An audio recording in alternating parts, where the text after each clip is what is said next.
One, Singapore is very small. Working for Philip Yeo, the former chairman of EDB, he used to say, we're so small that we only need one small slice of whatever that's out there in the world. You don't need to target all the tourists in the world. You only need that one small slice to make it really work.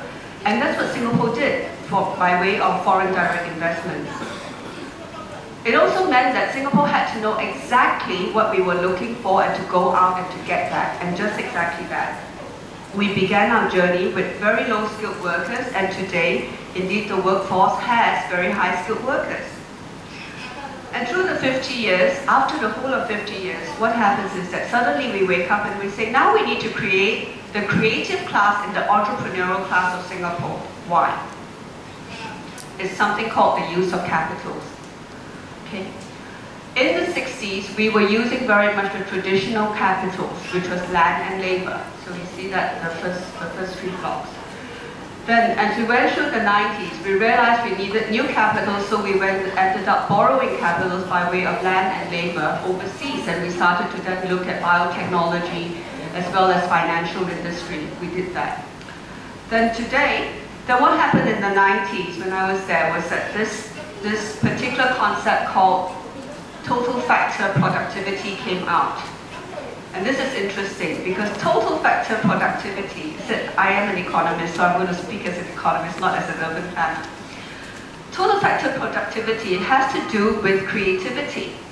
And this was something, when they did the papers on Singapore, they said, look, you guys are spending so much on land and so much on labor, but somehow you don't show that supernormal returns. Why was it? There's all these papers that were done, and that time when I was in the EDB, people said, look, something is not quite right. And then we figured out it's got to do with innovation and creativity. So Singapore went down the track of creating for itself and looking at new innovations and applying those things. Next slide, please. So, what are we looking at then? It is innovation and creative ideas that will create a vibrant economy and create pricing, the ability to price and to create premiums for any community. Knowing this, therefore, besides technology, creativity is needed to create a premium for a community when it comes to pricing its services, indeed even tourism services in the marketplace. So what I propose is a four-pronged approach to developing Hoi An from an economic perspective. One, we identify and unlock the Hoi An potentiality, and I will run through some of that, what I see at least. And then also look at creating institutions that will help bridge important structural gaps that are existent in Hoi An's sub-economy. Then we look at leveraging technology to leapfrog into the future, and then we look at how we might be able to extend Hoi An's influence beyond Vietnam to the global stage, over and above your 1 million visitors.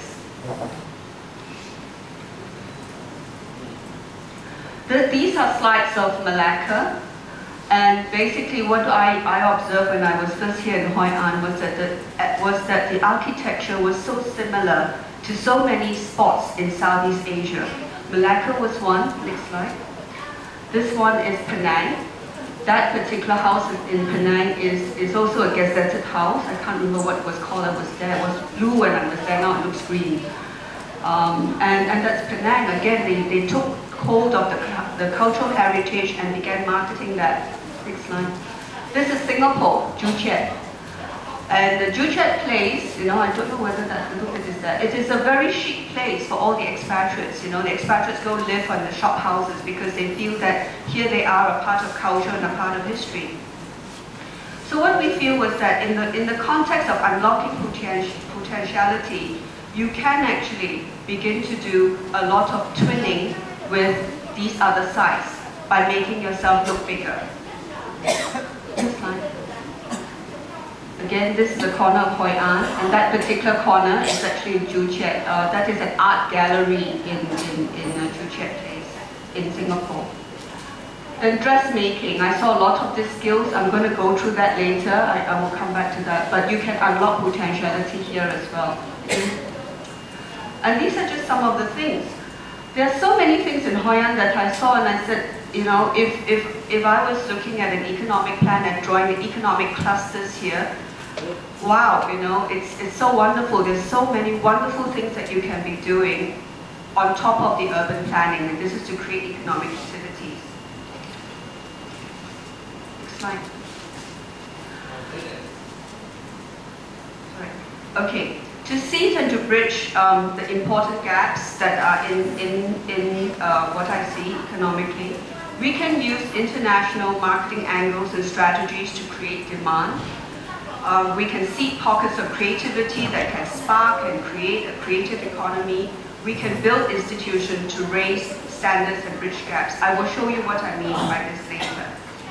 We can leverage technology to leapfrog into the future, and by this I mean you begin to tap the internet and you begin to tap the mobile, internet gaming, all the various things. One of the projects that FOF, or Foundation of the Future, is working on is how we can be using technology to market all the wonderful sites in Vietnam. And one of the key people that we have in FOF, Dr. Alex Lin, who's not with us here today, he brought 800,000 visitors into Kuantan, Malaysia in a single year, just leveraging technology. And this is something we really hope to be working with Hoi An on. How do we extend our influence? We extend our influence in two ways. We begin by occupying global mind space, by enlarging that mind space, and we look at targeted marketing. Today I would like just to talk about enlarging the occupation of a global mind space in the minds of people. Next slide. One, what we do, sorry there's a double word there. We need to create relevance and context for the global community. What does this mean? Hoi An in the past was on the silk route, the silk routes of the world. The new silk routes of the world are indeed, perhaps, you know, the routes that are to beautiful people and beautiful things. I'm going to show what I mean later through pictures. Second, no. Twinning strategies. Dr. Lau and I had a little chat yesterday, and he said, why couldn't we create an association of historical and heritage towns out of Hoi An, linking all those wonderful places, Malacca, Penang, Joo Chiat, and through that linking, you then create for yourself that larger influence. And Hoi An could actually spearhead this, and I from the foundation, I would certainly love to work with you to build this association. Okay? And by being selectively inclusive, what do I mean by this? Melbourne, for example, decided that they were going to market themselves as a cosmopolitan city. So how did they show that they were cosmopolitan? They began by looking at cuisines. So in Melbourne, you will be able to find the very best cuisine, whether it's Greek, Lebanese, Italian, Chinese, which is Hunan, Cantonese, Shanghainese, Southeast Asian, Malaysian, Vietnamese, Thai, Indonesian, Singaporean foods. And of course, they also have their, typical Australian, British, and American food that nobody likes. But, it is the rest of the cuisines that they have in Melbourne that then people look at Melbourne and say, look, this is a globalized cosmopolitan city. And they became very, very good at that. So Hoi An could also become selectively inclusive.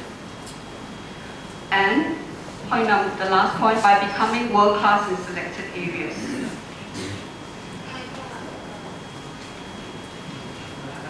All right, so I've gone through the theory. Now I'd like to show you some pictures because actually I'm quite a visual person. I find it very difficult to read text, although I write. Okay, small is beautiful. The most beautiful flowers in the world are usually the tiniest. And the tiniest flowers that you can find in the world are usually the most perfect. And when you see a really, really tiny rose, you cannot help but marvel at how perfect all the petals fall together. When you look at a rose that is really, really huge, you go, wow, it's so big and it's nice. And then you walk away, right? But when you see a tiny rose or a tiny, tiny, tiny daisy and it's a perfect one, you go, my goodness, it's perfect. So Hoi An can be like that. You can become perfect. You can be with as few blemishes as possible and become completely beautiful. Next slide.